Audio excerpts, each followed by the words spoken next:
teman-teman, kembali lagi di acara Ngobrol Santai, ngosan di acara podcastnya Devisa Official. Nah, jadi hari ini teman-teman, saya mengundang seorang wanita muda, yaitu menjadi profesi saat ini menjadi seorang mahasiswi, yaitu mahasiswi farmasi, obat-obatan lebih tepatnya. Nah, jadi dia sudah menyempatkan waktu untuk hari ini berbincang-bincang santai dengan saya mengenai dunia ke farmasi ya. Oke, agak belibet ngomongnya ya.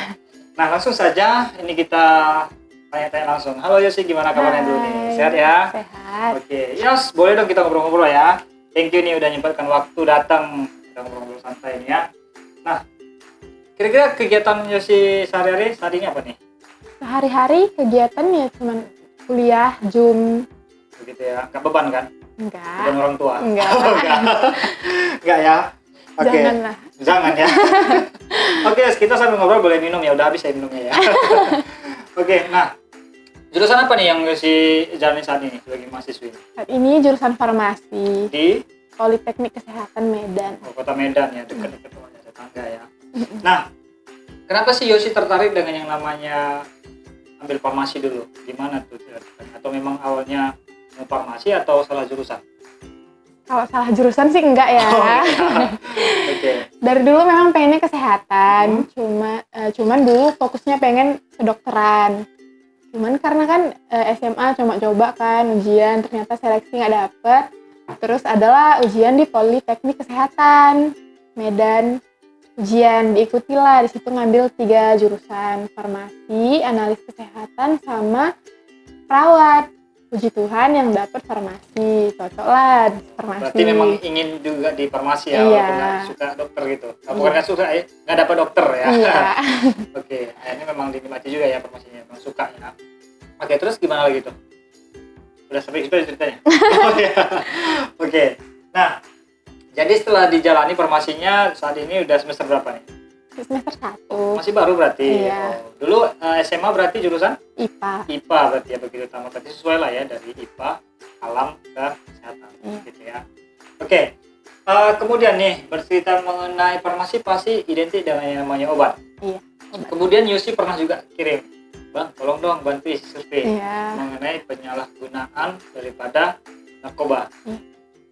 Apa benar nih yang namanya obat-obatan itu juga termasuk identik dengan yang namanya narkoba? Menurut Yosi gimana? Sebenarnya obat-obatan itu nggak semua tentang narkoba yang jahat-jahat yang didengar orang. Karena kan sebenarnya narkotika itu obat yang digunakan dokter di kedokteran. Cuman banyak orang yang menyalahgunakannya dengan dosis yang berlebihan. Oh, jadi intinya itu obat memang ya? Iya. Cuman karena salah gunakan gitu kan, akhirnya menjadi disebut dengan narkoba ya? Iya. Oh, gitu. Terus kemudian menurut Yosi sebagai mahasiswi bukan apoteker ya, farmasi ya, Iya. apabila ada seorang remaja nih salah gunain yang namanya obat-obatan itu, gimana sih menurut Yosi untuk memberikan apa ya namanya, supaya tidak mengonsumsi lagi atau seperti apa, tidak menyalahgunakan lah artinya gitu. Menurut Yosi, tindakan apa yang harus kita lakukan sebagai mahasiswi kesehatan di farmasi? Itulah pentingnya kita mengedukasi anak-anak remaja sejak dini. Makanya kan kalau di sekolah-sekolah itu sering diadakan penyuluhan narkoba. Oh, ya, benar. Itu untuk mengedukasi anak-anak sejak dini supaya mereka tahu. Karena efek narkoba ini ada efek jangka panjangnya gitu. Nggak cuma saat ini, bukan cuma sekedar jadi saraf-sarafnya rusak, tapi masa depannya juga berpengaruh di situ gitu. Di masa depan kelam ya, gelap gulita ya. Oke.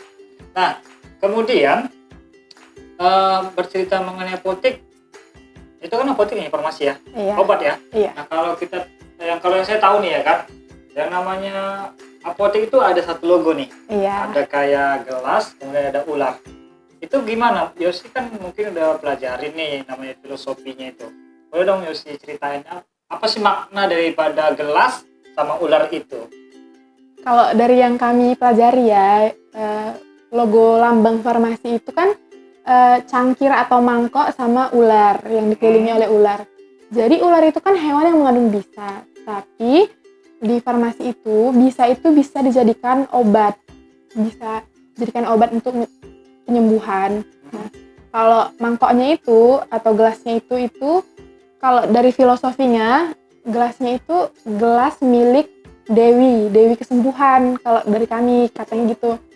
Nah jadi disitulah nanti ular yang minum obat dari cangkir itu bisa jadi obat bisanya gitu. Bisanya ya.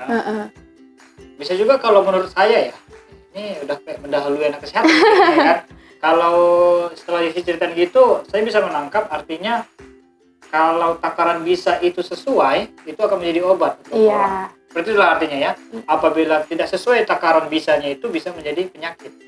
Itulah artinya berarti ya. Berarti itulah filosofi dari logo apotik itu ya. Oke. Nah, kemudian mengenai farmasi lagi nih. Apakah selesai kuliah daripada farmasi ini, farmasi D3 S1 atau gimana nih? D3. D3. Nanti gelarnya AMD Farm. Farm ya. Oke. Kemudian setelah tamat D3 udah bisa buka apotik atau toko atau apa gitu? Kalau D3, tamat D3 itu bisa kerja di rumah sakit atau buka toko obat sendiri. Oh, toko obat? Iya. Oke. Kalau S1 dia bisa buka apotik. Kalau baru nanti kan kalau mau lanjut lagi ngambil profesi apotekernya itu nanti dia bisa, kalau apoteker tuh dia bisa menaungi lebih dari satu apotek. Oh, berbeda berarti ya? Iya. Berarti kalau hanya S1 hanya satu apotek? Terus seperti itu dia? Iya, karena kan apotek itu harus ada izin dari apotekernya baru bisa dibuka. Harus ada. Oh, itu makanya apoteker ya? Iya. Oke, baik. Berarti kalau udah tamat pun D3 farmasi belum tentu bisa buka apotek karena memang nggak bisa ya? Iya. Dan harus kuliah lagi atau ambil profesinya ya untuk buka apotek. Oh gitu. Itu mengenai dunia perapotikan ya, perobat-obatan ya. Oke. Nah, ini agak lari sedikit nih daripada kegiatan perkuliahan atau kegiatan sehari-hari sih. Selain daripada sebagai mahasiswi farmasi, apa sih kegiatan Yosi lagi di rumah atau di luar rumah? Misalnya mengikuti organisasi misalnya ya sosial masyarakat atau keagamaan gitu. Ada nggak? Ada. Kalau kegiatan sehari-hari biasa melayani di gereja. Oh gitu. Sebagai apa tuh kira-kira?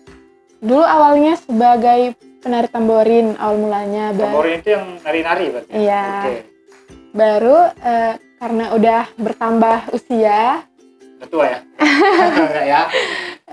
Baru diregenerasikan lah menjadi singer di gereja. Berarti punya suara bagus dong. Enggak gitu bisa nyanyi per album nanti kita ini ya, rekaman ya. Nanti panjang lah durasinya. Atau kita nyanyi aja nih per album. Enggak ya? Nah, berarti sekarang ini kegiatannya melayani sebagai seorang singer penyanyi ya di gereja ya. Oke. Nah itu awalnya bisa tertarik ikut pelayanan gitu gimana tuh? Apakah niat atau diajak atau disuruh orang tua atau gimana? Awalnya diajak kan sama temen dulu, kayak kan ada acara Natal, jadi adalah penari-penarinya gitu. Ayo kita ikut jadi penari tamborin di acara Natal gitu. Baru ikutlah, sejak saat itu ya udah jadi terus ikut melayani sampai sekarang. Artinya menikmati proses yang ada ya? Iya. Pernah nggak merasa gimana ya? Merasa kesal dengan diri sendiri karena saat ini lagi kuliah terus tiba-tiba ada pelayanan.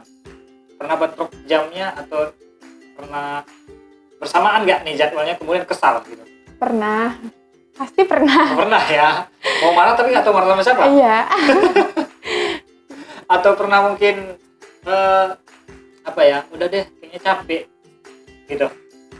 Pernah sih sampai titik itu, cuman nggak betul-betul kayak berhenti gitu, enggak lah. Nggak sempat cerita ke orang tua ya? Enggak. Oh enggak. Kenapa? Jangan sampai lah. Kenapa? Takut? Kayaknya mungkin mesti labil aja gitu, nggak bisa ngontrol diri. Akhirnya kenapa bisa lanjut lagi tuh? Ya, akhirnya lanjut lagi karena kayak ya udah nggak semua orang punya kesempatan untuk melayani, nggak semua orang punya kesempatan untuk kuliah. Jadi ya dijalanin aja gitu. Lama-lama juga terlewati kok. Nah, harus dibiasakan ya. Iya. Dan harus dinikmati bahkan sudah ada kan gitu kan. Oke, jadi itulah dia mengenai keseharian Yosi ya. Berarti sebagai seorang mahasiswi kesehatan di apoteker dunia perobat-obatan kan gitu. Kemudian seorang singas juga di salah satu gereja ya. Nah, Ini by the way, Yosi punya media sosial nggak nih? Punya. Oke, boleh dong dikasih tahu teman-teman. Nanti kita tik di link deskripsinya ya kan. Apa tuh nama media sosialnya? Kalian bisa kepoin aku di Instagram @yosibngn. BNGN, apa itu kepanjangannya itu? Bangun. Kalau kamu. Uwe. Baru bangun berarti ya? Baru bangun tidur? Oh enggak ya? Banyak tuh followersnya kayaknya ya? Enggak gitu banyak. Satu tahan ya? Oke, nggak apa-apa. Kemudian Facebook ada? Facebook ada di Yosi Claudia Bangun. Kayak Claudia bukan Claudia. Oke, Claudia bukan Claudia. TikTok enggak ya? TikTok enggak lah. Ada tapi Oh, nggak usah ya? enggak. Terlalu alay mungkin. Oke, jadi itulah dia ya bincang-bincang saya dengan Yosi yang masih saat ini menjadi seorang mahasiswi kesehatan di bidang apoteker, farmasi ya, Farmasi. karena belum apotekernya ya. Belum. Ada niatan nanti lanjut mau ke apoteker? Kalau ada kesempatan lanjut. Lanjut ya, niatnya Niatnya kalau bisa lanjut. lanjut. Iya. Oke, orang tua tetap mendukung artinya ya. Iya. Oke, nah jadi itulah dia teman-teman untuk perbincangan kami hari ini. Yang mau tahu lebih dalam lagi mengenai Yosi, boleh tadi di follow Instagramnya, nggak di privacy kan Instagramnya? Private. Oh, private. Nah, silakan di follow, nanti akan diterima sama si Iya. Yosi ya. Nah, itu dia Instagram dan Facebooknya. Nah, terima kasih teman-teman udah menyaksikan acara ngobrol-ngobrol kami, ngobrol santai, lebih tepatnya ngosan ya, di channel Jagus Official. Jadi terima kasih teman-teman, jangan lupa kalian like, comment, share, dan subscribe untuk video ini. Jadi sampai jumpa di pertemuan selanjutnya dengan hari-hari yang lebih baik daripada hari ini. Jadi terima kasih teman-teman, sampai jumpa di pertemuan berikutnya. Bye-bye!